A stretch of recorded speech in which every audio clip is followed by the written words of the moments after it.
Good morning to everyone. Hello guys. Welcome to my channels. My name is Abhishek Kumar and आज मैं यहाँ पे आप सबको स्पेशली सिलेबस बताऊँगा।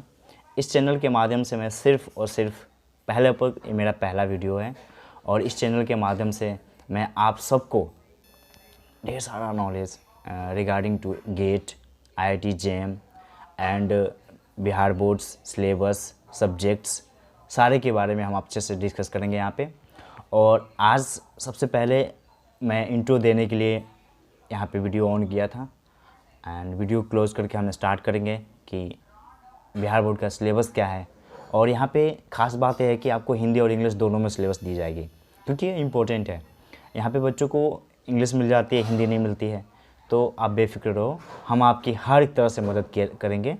इंग्लिश हिंदी दोनों वीडियो बनाएंगे और पूरी कोशिश करेंगे कि आपको बेनिफिट हो। Thank you again, welcome to my channels. Again हम स्टार्ट करते हैं। नॉलेज एकेडमी में आपका स्वागत है और स्टार्ट करते हैं हम अपने सिलेबस के अनुसार। बिहार बोर्ड का अभी हम सिलेबस बताएंगे 12th क्लास के लिए, क्योंकि उसके शेड्यूल्स भी आ चुके हैं, एग्ज़ाम कब होगा ये इसका डेट भी आ चुका है। तो आई थिंक हमें उसके लिए पहले से प्रिपेयर होना बहुत ज़रूरी है। टाइम भी हमारे पास कम है, तो इस टाइम को देखते हुए हम आप लोगों को स्पेशली ये बता देते हैं कि किस टॉपिक से कितने मार्क्स के क्वेश्चंस आएंगे, तो ये शायद आपको बेनिफिट हो। तो हम जैसे 4 लेक्चर लेंगे जो जिसमें डिस्कशन होगा महत्वपूर्ण क्वेश्चन जो हैं, कौन कौन से क्वेश्चन आ सकते हैं, किन की प्रोबेबिलिटी आने की ज़्यादा है, प्रीवियस ईयर के क्वेश्चन भी डिस्कस की जाएगी। और अगर आपका कोई डाउट हो तो आप कमेंट सेक्शन में कमेंट करें हमें, और आपको मैं पूरी मदद करूँगा, कोशिश करूँगा कि आपकी पूरी मदद हो इस माध्यम से। और 4 लेक्चर में कमेंट सेक्शन के बेस पे बनाऊँगा। तो गाइज़ 12th के फर्स्ट सिलेबस मैथ्स की हम बात करते हैं। मैथ्स काफ़ी स्कोरिंग सब्जेक्ट होता है और पहले मैं इंग्लिश में दूंगा, फिर हिंदी में भी इसका सिलेबस आपको मिलेगा। तो गाइज़ स्टार्ट करते हैं। पहले यहाँ पे नोटिफिकेशंस क्या है बिहार बोर्ड के, मैथ्स बिहार बोर्ड के स्टूडेंट के लिए कि आप बी कूल रहो, बी सेफ़ रहो, क्योंकि आपका बोर्ड है। कोविड-19 में आप बाहर जाओ, क्लासेस करो पर मास्क लगा के, बिना मास्क के ना आप क्लास जाओ ना क्लासेस करो। तो बात करते हैं अब हम सिलेबस पे। तो पहला यूनिट है इसमें रिलेशंस एंड फंक्शंस। आप सबको पता है इससे क्वेश्चन कितने नंबर के आएंगे, 10 नंबर के आएंगे। रिलेशन एंड फंक्शन से कितने नंबर के आएंगे, 10 नंबर के क्वेश्चन आएंगे, जो इम्पोर्टेंट भी है। सबसे ज़्यादा क्वेश्चन कैलकुलस से पूछे जाते हैं, जो हर साल होता है। कितना नंबर का, 40 नंबर का। 40 नंबर का क्वेश्चन किससे पूछी जाती है, कैलकुलस से पूछी जाती है। कैलकुलस से कितने नंबर के क्वेश्चन है, 40 नंबर का। अलजेब्रा से कितना है, 13, ठीक है, 13 नंबर का है। कैलकुलस में मैक्सिमम बच्चे क्या करते हैं कि बहुत सारे टॉपिक्स पढ़ लेते हैं, लेकिन बिहार बोर्ड स्पेशली वो चीज़ें बताया है कि इस पे इंटीग्रेशन, इस बेस पे इंटीग्रेशन चाहिए, इस बेस पे डिफ्रेंशिएशन चाहिए। तो हमें उस बेस पे हमें तैयारी करना पड़ता है और तैयारी करना भी चाहिए। तो हम बात करते हैं पहले रिलेशन एंड फंक्शन में। इसमें reflective symmetry, transitive and equivalence relations, ये 3 जो रिलेशंस है, 4 जो रिलेशंस है, ये बहुत बहुत बहुत महत्वपूर्ण है। इसे आप डेफिनेटली करके जाना और रेंज डोमेन निकालना सीख लेना। और ग्राफिकली एक क्वेश्चन तो कंफर्म है ग्राफ से आएगा, ग्राफ से एक क्वेश्चन पक्का है कि आएगा, कंफर्म है। तो ग्राफ को अच्छे से प्रिपेयर करो, अच्छे से तैयार करो और फिर जाओ। अब हम बात करते हैं कैलकुलस में। कैलकुलस में derivation of logarithms, exponential functions, increasing decreasing function. Increasing decreasing function से एक क्वेश्चन फिक्स है, आएगा ही आएगा। टेंजेंट एंड नॉर्मल से एक क्वेश्चन फिक्स है, आएगा ही आएगा। कंफर्म है ये चैप्टर्स, ये पॉइंट्स कंफर्म रखो, क्योंकि होता क्या है कि बच्चे सब कुछ पढ़ लेते हैं, कैलकुलस छोड़ देते हैं क्योंकि उनको हार्ड लगता है। और कैलकुलस से कितने क्वेश्चन देता है जी, 40 मार्क्स का क्वेश्चन देता है। एक कभी कभी 50 भी हो जाता है, एक कभी कभी 50% भी हो जाता है। तो लगभग 50% के आसपास 40% आपका सिलेबस है क्या, सिर्फ कैलकुलस। तो कैलकुलस के अच्छे से पढ़ाई करो, अच्छे से ध्यान दो इसे। और कोई भी डाउट हो इस कैलकुलस में, जिस टॉपिक पे हमें वीडियो बनाना चाहिए, तो आप हमें कमेंट सेक्शन में कमेंट करके बता सकते हो। अब हम बात करते हैं वेक्टर्स एंड डायमेंशनल ज्योमेट्री का। इसमें कंपोनेंट्स ऑफ वेक्टर आता है, कार्टेशियन और वेक्टर इक्वेशंस ऑफ प्लेन्स आते हैं। इसमें स्केलर पोजीशंस होता है, जो scalar based positions vector of the point dividing in A line segment in A given ratio. इससे एक क्वेश्चन कंफर्म है कि आएगा ही आएगा। रेशियो बेस्ड पोजीशन डिवाइडेड करना किसी भी पॉइंट को रेस्पेक्ट में, इसके बेसिस पे एक क्वेश्चन आएगा ही आएगा। और आप देखो यहाँ तो 18 नंबर का questions vector and dimensional geometry से क्वेश्चन पूछता है। तो गाइज़ हम यही कहेंगे कि कैलकुलस और वेक्टर एंड डायमेंशनल ज्योमेट्री को अच्छे से पढ़ना, एकदम अच्छे से डीपली पढ़ना। अगर कोई डाउट है इसमें तो आप हमें कमेंट सेक्शन में कमेंट करो, हम आपके डाउट को क्लियर करेंगे। अब हम आते हैं linear programs, mathematical functions of LP problems, graph method of solutions for problems in 2 variables, feasibles and infeasible regions.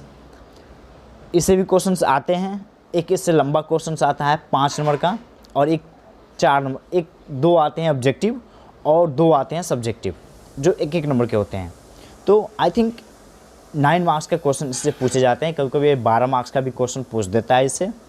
तो ये भी चैप्टर्स आपके लिए इम्पोर्टेंट है। जितने भी 10 से एबव है, जैसे पहला था रिलेशंस एंड फंक्शंस 10 नंबर का, अलजेब्रा 30 नंबर का, कैलकुलस 40 नंबर का, vectors and dimensional geometry 18 number का, लीनियर प्रोग्रामिंग 9 नंबर का, एंड प्रोबेबिलिटी 10 नंबर का। प्रोबेबिलिटी में खास बात मैं बताना चाहता हूँ, इसमें एक थ्योरम्स है, बायस थ्योरम्स। कंफर्म है कि बायस थ्योरम से एक क्वेश्चन आएगा ही आएगा। लॉन्ग क्वेश्चंस बायस थ्योरम से एक आएगा ही आएगा। तो गाइज इसे आप प्रिपेयर करो अच्छे से। कोई आपको डाउट हो इस 6 यूनिट में, तो आप 6 यूनिट में से कोई भी टॉपिक्स को आप हमें कमेंट सेक्शन में कमेंट करो, आपकी मदद पूरी की जाएगी। अब हम बात करते हैं फिजिक्स सिलेबस का, बीएसबी का फिजिक्स सिलेबस। पहला यूनिट है इलेक्ट्रोस्टैटिक्स, इससे आता है 8 नंबर का क्वेश्चंस। और बच्चे क्या करते हैं ना आजकल कि जो अच्छा लगता है उनको चैप्टर्स, जो उनको इम्पोर्टेंट महत्वपूर्ण वो सिलेबस नहीं देखते हैं। उनको इलेक्ट्रोस्टैटिक्स पूछ के अच्छा लगा तो क्या करेंगे कि इलेक्ट्रोस्टैटिक को 1-2 महीना पढ़ते रह जाएंगे। और टीचर के भी क्या है, टीचर भी 1-2 महीना पढ़ाने लगते हैं। तो ये फेयर नहीं है, हमें एग्ज़ाम भी देखना है। सही बात है, नॉलेज लेना अच्छी बात है, डीपली नॉलेज रखना ज़रूरी है, पर हमें एग्ज़ाम भी देखना है।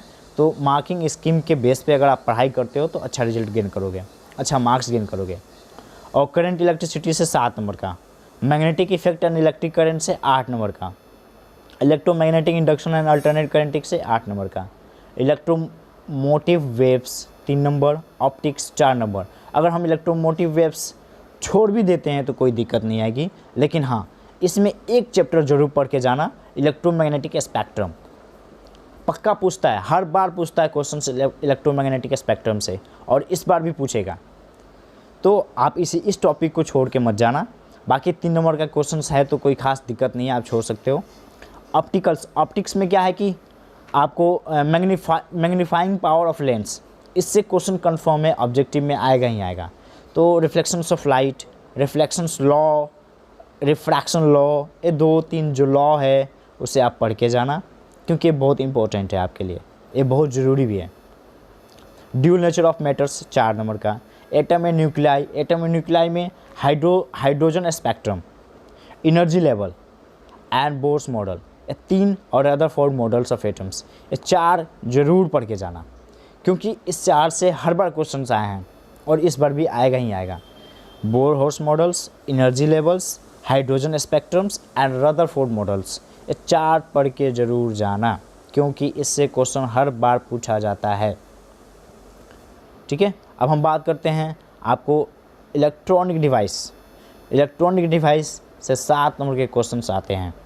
इसमें कुछ नहीं, इसमें बस कॉन्फ़िगरेशंस जो है ना, कॉमन इमीटर कॉन्फ़िगरेशंस एम्पलीफायर का, उसे पढ़ के जाना, क्योंकि ये बहुत नीड है। ये बेसिक आइडिया पता लगा लेना डिजिटल सिग्नल के बारे में, कि क्या उसके इम्पोर्टेंस है, क्या डिसएडवांटेज है, क्या एडवांटेज है, कैसे हार्मफुल है ये हमारे बॉडी को। अगर हम डिजिटल सिग्नल देते हैं तो डिजिटल सिग्नल से हमें क्या इफ़ेक्ट आएगा इन्वायरमेंट को, इस तरह के क्वेश्चंस कभी कभी पूछ देता है। और कम्युनिकेशन सिस्टम से एम्पलीट्यूड मॉड्यूलेशन कंफर्म है, इससे क्वेश्चंस आता है, हर साल आता है, इस साल भी आएगा। मॉड्यूलेशन से क्वेश्चंस हमेशा रहता है, या production and detections of amplitude modulation wave, ये 2 टॉपिक्स है, इसके छोड़ के स्किप करके मत जाना, इसे पढ़ना ज़रूर, क्योंकि ये दोनों टॉपिक्स क्या है, बहुत इंपॉर्टेंट है। तो ये 70 नंबर का फिजिक्स का रहा। और आप अगर आपका इसको PDF चाहिए तो इंस्टाग्राम पे फॉलो करें। इंस्टाग्राम आईडी मैं नीचे लिंक में डिस्क्रिप्शन में दे रखा हूँ, वहाँ फॉलो करें, मैसेज करें, आपको मैं इसे PDF सेंड कर दूँगा। और 30 नंबर का तो प्रैक्टिकल होता है, तो 70 नंबर का सब्जेक्टिव होता है और 30 नंबर का प्रैक्टिकल होता है। ठीक है, अब हम बात करते हैं केमिस्ट्री की।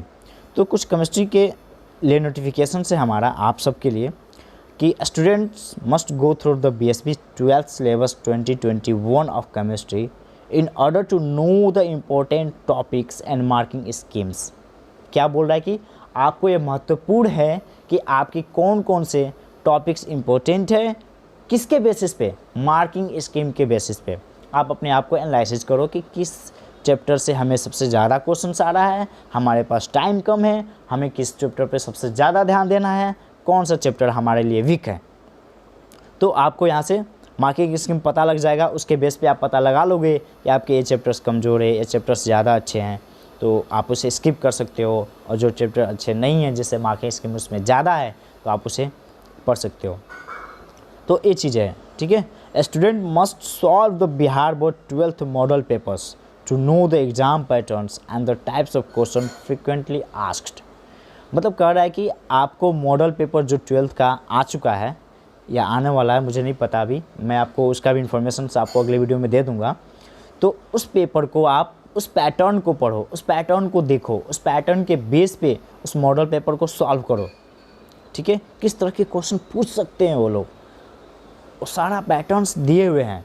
तो आपको एक आइडिया लग जाएगा, एक मोटा मोटी आइडिया लग जाएगा कि हमें इस तरह के क्वेश्चंस आएंगे और ऐसे हमें सामना करना पड़ेगा ऐसे ऐसे क्वेश्चनों से। अब हम बात करते हैं केमिस्ट्री के सिलेबस का। ठीक है, सॉलिड स्टेट्स से 4 नंबर के क्वेश्चंस आते हैं। ठीक है, इसमें एक खास बात बता देता हूँ आपको, क्यूबिक यूनिट सेल पक्का पढ़ के जाना। क्यूबिक यूनिट सेल BCC भी पढ़ लेना, और क्यूबिक यूनिट सेल के जितने भी हैं सब पढ़ लेना। ठीक है, क्योंकि ये बहुत नीड्स हैं, यहाँ से क्वेश्चन यहीं से पूछेगा। सॉलिड स्टेट से क्वेश्चन पूछता है तो क्यूबिक यूनिट सेल से ही पूछता है। ठीक है, ज़्यादातर। अब हम बात करते हैं सॉल्यूशंस के। सॉल्यूशन में हमेशा क्वेश्चन आया है, हमेशा एबनॉर्मल मॉलिक्यूलर मास निकालने के लिए, या ऑस्मोटिक प्रेशर्स के लिए, या determinations of molecular mass using the colligative properties. तो इससे हमेशा क्वेश्चंस आते हैं, इससे न्यूमेरिकल्स आता है सॉल्यूशन से। सॉल्यूशंस में न्यूमेरिकल्स आते हैं, सो न्यूमेरिकल पे ध्यान दो, न्यूमेरिकल को अच्छे से पढ़ो। और कितने में 5 नंबर के क्वेश्चंस आएंगे, कितने 5 नंबर के क्वेश्चंस आएंगे। इलेक्ट्रोकेमिस्ट्री की हम बात करते हैं, तो ये जो लॉ है, इस लॉ को आप अच्छे से पढ़ के जाना। इसी लॉ से क्वेश्चंस आते हैं, हर साल एक क्वेश्चन फिक्स है इस लॉ से आना। केमिकल कैनेटिक्स में half life, rate equation, integrated rate equations का प्रूफ देख लेना। क्योंकि जब मैं एग्ज़ाम दिया था बिहार बोर्ड का, उस टाइम पे इंटीग्रेटेड रेट इक्वेशंस का प्रूफ आया था विद हाफ लाइफ के साथ, कि हाफ लाइफ को भी प्रूफ करो। और कोलिजन थ्योरी तो पढ़ के जाना। इसमें जो टॉपिक्स मैं वहीं लिखा हूँ जो इम्पोर्टेंट है, बाकी मैं स्किप कर दिया हूँ। बाकी ETC का मतलब यही हुआ कि स्किप किया है, वो टॉपिक्स इंपॉर्टेंट नहीं है। ज़्यादातर क्वेश्चन इसी से पूछे जाते हैं और इसी से पूछे गए हैं। तो इसी क्वेश्चन कितने नंबर के आएंगे, 5 नंबर के। अब हम बात करते हैं सरफेस केमिस्ट्री का। सरफेस केमिस्ट्री में हम बात करते हैं तो जो टॉपिक्स हमने लिखा है उसमें सबसे ज़्यादा महत्वपूर्ण टॉपिक्स है टेंडल इफेक्ट और इमल्सन, टाइप्स ऑफ इमल्सन्स। ठीक है, तो ये जो 2 टॉपिक्स है ये सबसे ज़्यादा इंपॉर्टेंस है। हर साल एक क्वेश्चंस इनसे पूछे ही जाते हैं, या तो सब्जेक्टिव या तो ऑब्जेक्टिव। तो इसे आप एक अच्छे से तैयार कर लेना। अब हम बात करते हैं general principle and process of isolations of elements. इसमें क्या होता है कि विशेष करके इसमें बहुत बड़ा टॉपिक्स है, और इससे सिर्फ क्वेश्चन कितने नंबर के पूछे जाते हैं, 3 नंबर के। मैं बस यही कहूँगा, principle and method of extractions, concentration, oxidation, reductions, electrolytic methods, इस सब का डेफिनेशन रट के जाना। पक्का है कि कंसंट्रेशन, ऑक्सीडेशन, रिडक्शंस का डेफिनेशंस आएगा ही आएगा, कंफर्म है। तो 3 नंबर के क्वेश्चन से यहाँ से पूछ सकता है। अब हम बात करते हैं P ब्लॉक का। P ब्लॉक से 8 नंबर के क्वेश्चन आते हैं, और P ब्लॉक से जो क्वेश्चन होते हैं वो काफ़ी ईजी नहीं होते हैं, काफ़ी सही क्वेश्चन पूछे जाते हैं। जस्ट लाइक ये मेंस लेवल के क्वेश्चन इसमें पूछे जाते हैं। तो इसमें बस मैं यही कहूँगा कि इस टॉपिक्स को आप एक अच्छे से पढ़ाई कर लेना, तो शायद आपको बेनिफिट होगा फ्यूचर में भी, ठीक है। तो ये पी ब्लॉक को आप जितने भी मैं टॉपिक्स लिखा हूँ यहाँ पे, halide, PCl3, ozone, sulphide, allotropics forms, phosphorus, allotropics forms, preparation, property and use of sulphur dioxides, इतनी ही टॉपिक्स तुम पढ़ के जाना। 8 नंबर के क्वेश्चन यहीं से पूछे जाएंगे, ठीक है। डी एंड एफ ब्लॉक के एलिमेंट्स जो हैं, इनसे सिर्फ यही magnetic property, industrial compounds, metallic characters, ionisation, enthalpy, preparation and property, ठीक है, KMnO4, ठीक है। इसके ही सिर्फ इतना ही पढ़ के जाना, इसके प्रिपरेशन पढ़ लेना, प्रॉपर्टीज़ पढ़ लेना, आयोनाइजेशन, इंथैल्पी क्या होता है, उसका कैरेक्टर्स क्या होता है, मेटालिक कैरेक्टर्स क्या होता है। तो 5 नंबर के क्वेश्चन सिर्फ इन्हीं टॉपिक से हर साल, मतलब कि इन्हीं 4-5 टॉपिकों से पूछी जाती है, ठीक है। अब हम बात करते हैं कोऑर्डिनेट कंपाउंड्स। कोऑर्डिनेट कंपाउंड्स में सबसे इम्पोर्टेंट है यूपीएससी नेम। कंफर्म है आपको IUPAC nomenclatures of mono nuclear coordinate compounds, confirm है कि एक आएगा ही आएगा। और वार्नर थ्योरी भी कंफर्म है। ये 2 टॉपिक्स तो बिना किए एग्जाम हॉल में जाना ही मत। ये 2 टॉपिक्स को कंफर्म कर लेना, पढ़ लेना, कोऑर्डिनेट नंबर निकालना सीख लेना, कैसे उसका स्ट्रक्चर बनाते हैं वो सीख लेना। ये बहुत इंपॉर्टेंट है ये टॉपिक्स। 3 नंबर के सिर्फ क्वेश्चन पूछे जाते हैं यहाँ से। अब हम बात करते हैं हेलो एल्केन्स एंड हेलोरेंस। यहाँ से सिर्फ न्यूमेरिकल्चर ही ज़्यादातर आती है क्वेश्चंस, और केमिकल प्रॉपर्टी कभी कभी पूछ दिया जाता है। कभी कभी यहाँ पे सब्स्टिट्यूशन रिएक्शंस की बात की जाती है कि आप बता दो कि प्रोडक्ट रिएक्टेंट दे देगा, तो फिर कौन सा रिएजेंट यूज़ करेंगे कि ये प्रोडक्ट बनेगा। इस तरह के क्वेश्चंस हमेशा पूछे जाते हैं बिहार बोर्ड में। तो इसे जो मैं टॉपिक्स लिख रखा हूँ, अब बस उतना ही पढ़ के जाना, आपके 4 नंबर के क्वेश्चंस वहाँ से आ जाएंगे, इसकी गारंटी मेरी है, ठीक है। अब हम बात करते हैं अल्कोहल, फिनॉल और इथेन्स की। तो इसमें बस मैकेनिज़्म पूछे जाते हैं कि डिहाइड्रेशंस के मैकेनिज़म्स क्या है, क्या प्रॉपर्टी है, फिजिकल और केमिकल प्रॉपर्टीज़ क्या है, इसके क्या यूज है, स्पेशल रेफरेंस क्या है इस मेथनॉल और इथेनॉल का। बस इसी से क्वेश्चंस हर साल पूछे जाते हैं और इस साल भी पूछे जाएंगे। तो आप इसे अच्छे से एक बार पढ़ लेना, ठीक है। कोई डाउट हो तो आप हमें कमेंट बॉक्स में कमेंट में आप लिखो, हम आपके डाउट को अगले वीडियो में कोशिश करेंगे कि सॉल्व किया जाए। कीटोन्स, अल्डिहाइड, कार्बोक्सिलिक एसिड, ये इसमें नोमेनक्लेचर पूछे जाते हैं ज़्यादातर इसमें क्या होता है कि मेथड ऑफ प्रिपरेशन कभी कभी पूछ दी जाती है, यूजेस पूछ दिए जाते हैं। तो जो यहाँ इंपॉर्टेंट है वो मैं लिख रखा हूँ, आप वहाँ से पढ़ लेना। 6 नंबर के क्वेश्चन यहाँ से आएंगे। तो organic compounds and containing nitrogens, classification, structure, method of preparation, secondary and tertiary amines. तो primary, secondary and tertiary methods of preparations पढ़ लेना एमाइंस का, और इसमें स्ट्रक्चर, मेथड ऑफ प्रिपरेशन भी पढ़ लेना, क्लासिफिकेशन पढ़ लेना। यही 4-5 टॉपिक्स है जिससे हर साल क्वेश्चन पूछे जाते हैं 4 नंबर के, ठीक है। बायोमोलिकुलर से भी 4 नंबर के पूछे जाते हैं। इसमें ग्लूकोज का फॉर्मूला याद करके जाना, ग्लूकोज का फॉर्मूला, सेलुलोज का, ग्लाइकोजोन का, फ्रैक्टोज का, ग्लूकोज से कैसे फ्रक्टोज बनाते हैं ये पढ़ के जाना। यहाँ से क्वेश्चन यहीं से ही आएगा कि कैसे, how to convert glucose into the fructose, ठीक है। ये क्वेश्चन कंफर्म है कि आएगा ही आएगा। तो ये देख लेना, वाइस वर्सा भी देख लेना, सब कुछ देख लेना कि फ्रक्टोज से ग्लूकोज कैसे बनाते हैं। ये सब चीज़ें देख के जाना, क्योंकि क्वेश्चंस हमेशा पूछा गया है इस तरह के क्वेश्चंस, और 4 नंबर के क्वेश्चंस इसी से पूछा जाता है। मैं जब एग्ज़ाम दिया था तो वहाँ से यही क्वेश्चंस आए थे, ग्लूकोज और फ्रक्टोज से ही बेस्ट क्वेश्चंस थे मेरे को, मुझे आइडिया याद नहीं है पर क्वेश्चंस वहीं से थे। पॉलीमर से क्वेश्चंस हमेशा, पॉलीमर से बेकेलाइट और रबर का प्रॉपर्टी पूछी जाती है। नॉन बायोडिग्रेडेबल पॉलीमर्स और बायोडिग्रेडेबल पॉलीमर्स के बारे में पूछा जाता है। तो एक कुछ सम इम्पोर्टेंट्स पॉलीमर्स होते हैं जिनके बारे में नेचर, बेटलाइट्स एंड बेकेलाइट्स एंड रबर, ये 3 जो टॉपिक्स है इसको पढ़ के जाना, ये जो इम्पोर्टेंट पॉलीमर्स हैं। और बायोडिग्रेडेबल और नॉन बायोडिग्रेडेबल्स पॉलीमर्स तो जरूर ही पढ़ के जाना। 3 नंबर के क्वेश्चन यहाँ से आते हैं। Chemistry in everyday life NCERT books में आपको मिल जाएंगे, और ये लास्ट टॉपिक्स है एनसीईआरटी बुक का। उसमें आपको मैं बस यही कहूँगा कि आर्टिफिशियल स्वीटिंग एजेंट्स कौन कौन से होते हैं, क्या बेनिफिट है इसका, पक्का पढ़ना और छोड़ देना, पर इसे ज़रूर पढ़ के जाना, क्योंकि 3 नंबर के क्वेश्चन वहीं से आते हैं। मैक्सिमम 10 आए हैं। तो ये हुआ आपका ये हुआ आपका 70 नंबर का क्वेश्चंस। अब हम बात करते हैं बायोलॉजी के। बायोलॉजी का सिलेबस बहुत कम है बच्चों, बहुत कम है, ठीक है। आप इसे अच्छे से गेन कर सकते हो मार्क्स बायोलॉजी में, ठीक है। सेक्सुअल रिप्रोडक्शंस, इसमें सिर्फ 3 पॉइंट्स हैं, इसे हमेशा क्वेश्चन पूछे जाते हैं 6 नंबर का। सबसे ज़्यादा क्वेश्चन पूछा गया है जेनेटिक्स एंड इवोल्यूशन से 18 नंबर का, और इसमें सबसे ज़्यादा क्वेश्चन पूछे जाते हैं sex determination in human being, linkage and crossing over. तो इससे 18 नंबर के क्वेश्चन पूछे जाते हैं। इसे भी आप एक अच्छे से तैयारी करके जाना। कोई डाउट हो तो आप बताओ हमें, कमेंट सेक्शन करो, कमेंट में करो, लिखो, हम आपकी पूरी मदद करेंगे, ठीक है। बायोलॉजी एंड ह्यूमन्स वेलफेयर, यहाँ से हमेशा पूछे जाते हैं कैंसर, एड्स और सीवेज ट्रीटमेंट तो पक्का ही पढ़ के जाना। Sewage treatment, microbes in house hold food processing, 18 number के क्वेश्चन यहाँ से पूछे जाते हैं।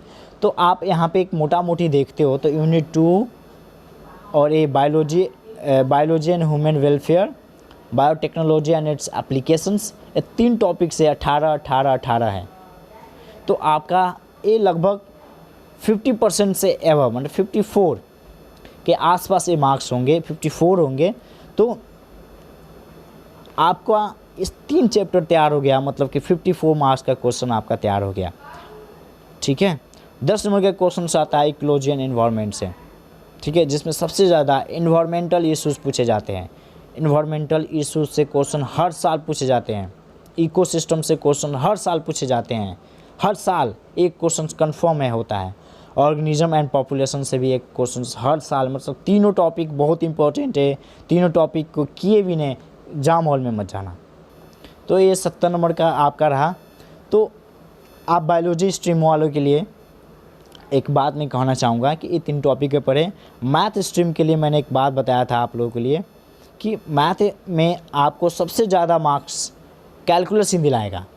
तो अगर आपकी अभी तैयारी नहीं स्टार्ट हुई है या तैयारी आपने किया है पर उसमें अब डाउटफुल है, तो आप calculus, vector and dimension geometry and probability and also algebra, ये 4 टॉपिक्स 5 टॉपिक्स जो है आप उसे अच्छे से पढ़ लो। कोई डाउट हो तो हमें कमेंट करो, हम आपकी मदद करेंगे, या इंस्टाग्राम पे फॉलो करके आप वहाँ मैसेज कर सकते हो, तो आपके डाउट हम क्लियर कर देंगे। लेकिन अगर आप कमेंट करते हो तो मुझे और अच्छा लगेगा, क्योंकि मैं उस पर एक रिगार्डिंग एक और वीडियो बना दूंगा आपके लिए, क्योंकि वो आपके लिए बेनिफिट होगा, ठीक है। हम आपके लिए ही यहाँ पे हैं। आप क्वेश्चन से राइज करें, हम उसका जवाब देंगे। अब हम बात करते हैं, कुछ लोग बोलेंगे कि हिंदी से भी बता दो हमें। हिंदी का भी सिलेबस है, हिंदी बेस भी सिलेबस है। इंग्लिश में हमने दिखाया, अभी हिंदी में देख लो। भौतिकी सिलेबस है ये। इलेक्ट्रॉनिक से 8, विद्युत धारा से 7, वर्तमान एंड चुंबकत्व एंड चुंबकीय प्रभाव से 8, विद्युत चुंबकीय प्रेरण एंड प्रत्यावर्ती धारा से 8, विद्युतवाहक लहरें से 3 मार्क्स, प्रकाशिकी से 4 मार्क्स, ठीक है। तो ये है आपके जो सिलेबस है हिंदी से, आप इसे देख लो। ये भौतिकी का सिलेबस था। अब हम आपको दिखा रहे हैं रसायन का सिलेबस। ठोस अवस्था से 4, समाधान से 5, विद्युत रसायन से 5, रासायनिक गतिकी से 5, भूतल रसायन से 4, तत्व के अलगाव के सामान्य सिद्धांत और प्रक्रिया से 3, पी ब्लॉक तत्व 8, डी एंड एफ ब्लॉक तत्व 5, ठीक है। तो ये है आपके सिलेबस, ठीक है। आप इसे देख लो, स्क्रीनशॉट ले लो और इसे अच्छे से प्रिपेयर करो। और आई थिंक कि आपको समझ में आ गया होगा। अगर आपको समझ में नहीं आया तो आप हमें कमेंट करके बताएं, हम आपके डाउट को क्लियर करेंगे। जीव विज्ञान की बात आ गई। जीव विज्ञान से 18 3 चैप्टर से 18 मार्क्स के क्वेश्चंस, 54 मार्क्स के क्वेश्चंस आएंगे। 54 मार्क्स का वो आपके सामने है, स्क्रीन पे है। आप इसे देखें, स्क्रीनशॉट लें और इसके बेस पे आप तैयारियां करें। ये रहा गणित का। एक गणित का है, हम आपसे बोले कि पथरी, कैलकुलस को हिंदी में पथरी बोलते हैं, जो 40 मार्क्स के क्वेश्चंस वहाँ से पूछे जाते हैं हर साल 40 मार्क्स के क्वेश्चंस ये इनके अनुसार। पर जब पेपर आते हैं तो कभी कभी वो 50 हो जाते हैं, कभी कभी वो 45 हो जाते हैं। तो इसे अच्छे से तैयार करना है, इसे एकदम अच्छे से तैयार करना है ताकि हमारा कोई भी क्वेश्चंस छूटे नहीं, कोई भी क्वेश्चंस मिस ना हो। तो आप इसे सिलेबस के अनुसार पढ़ाई करना चाहिए हमेशा, कि सिलेबस क्या चाह रहा है हमसे। बच्चे ऐसे ही पढ़ना शुरू कर देते हैं और बाद में पता लगता है कि वो चीज़ पढ़े ही नहीं जो चीज़ आना है। तो आई thinks and I hope that कि आप सब सेफ़ हो इस कोविड-19 में, और मेरी आशा है कि आपका एग्ज़ाम अच्छे से जाए। आज से ही आपको बेस्ट ऑफ लक फ्यूचर के लिए, एग्ज़ाम के लिए, अच्छे से प्रिपरेशन के लिए, और आप अच्छे से प्रिपेयर करो अपने आप को। कोई डाउट हो तो कमेंट सेक्शन में हमें कमेंट करके बताओ। आपकी हर एक सवाल का जवाब मैं देने की कोशिश करूँगा, ज़रूर दूँगा। कोशिश क्या करना, ज़रूर दूँगा। तो thank you so much and अच्छा लगा आज आप सबसे बात करके, अपनी बातें शेयर करके, क्योंकि हर साल मैं जब एग्ज़ाम दिया था तो मुझे सिलेबस ही नहीं पता था कि बिहार बोर्ड से कितने परसेंटेज का, कितने मार्क्स का, क्या चीज़ें हैं, क्या प्रॉफिट्स हैं, कैसे करें हमें खुद नहीं पता था। तो कम से कम आपको इस बार तो पता लग गया कि किस सब्जेक्ट से कितने, कौन से टॉपिक से कितने मार्क्स के क्वेश्चंस आएंगे, कौन सा इम्पोर्टेंट टॉपिक्स है। और हाँ, आज 12 बजे करीब मैं गेट के लिए, गेट 2021 जीजी पेपर के लिए मैं पूरी सिलेबस, उसके साथ साथ कितने मार्क्स के क्वेश्चंस किस टॉपिक से आएंगे, क्या उसका पैटर्न रहेगा, सब कुछ मैं आज शेयर करूंगा। और साथ साथ अर्थक्वेक चैप्टर्स स्टार्ट भी करेंगे हम लोग। अर्थक्वेक चैप्टर्स हमें स्टार्ट भी करेंगे, जहां से हमें लगभग 2011 से 2019 के बीच में लगभग 13% क्वेश्चंस आए हैं। तो हमें उसे पढ़ना और ज़रूरी है। एक गेट 2021 के लिए है, और 11 क्लास के लिए जो बिहार बोर्ड से है उनके लिए हमेशा वीडियो हर दिन 11 बजे से पहले यहाँ पे अपलोड होगा। आप डेली वीडियो को देखें, चैनल को सब्सक्राइब कर लें, शेयर करें और वीडियो को लाइक करें। Thank you so much.